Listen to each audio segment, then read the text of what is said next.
The 1920s were a big decade for cinema. Gone were the Nickelodeons and 10 to 15 minute films, and in their place, the feature was born. And filmmakers were quick to push the boundaries, as we've seen from all 4 films from the 1920s that made Letterboxd's top 250 list. But what do these films have in common?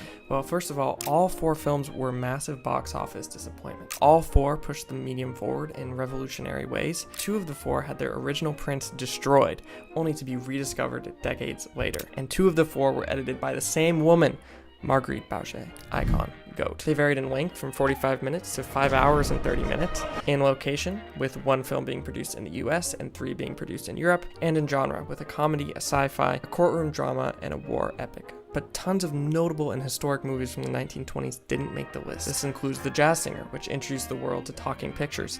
Too bad it sucked. Comedies such as Charlie Chaplin's The Gold Rush, Buster Keaton's The General, and Harold Lloyd's Safety Last were highly rated, but didn't quite make the cut. Artistically revolutionary movies like The Cabinet of Dr. Caligari, Man with a Movie Camera, Battleship Potemkin, and Nosferatu, A Symphony of Horror also didn't appear despite high ratings. Box office hits like The Big Parade and Ben-Hur, A Tale of Christ weren't even close. So why did Sherlock Jr., Metropolis, The Passion of Joan of Arc, and Napoleon make the cut while these movies didn't? Well, let's remember that Letterboxd was founded in 2011, nearly a century after these movies came out. The language of cinema has evolved in ways incomprehensible to the filmmakers of the time. It's almost a different language than modern day movies. As a kid, you couldn't pay me to watch a movie that was made before 1980.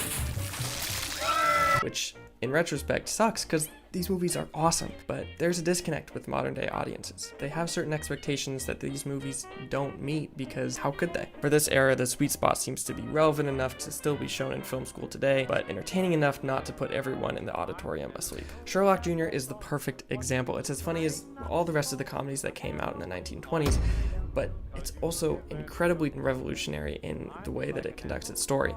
Metropolis, on top of being the godfather of all sci-fi films, is also wildly entertaining on its own.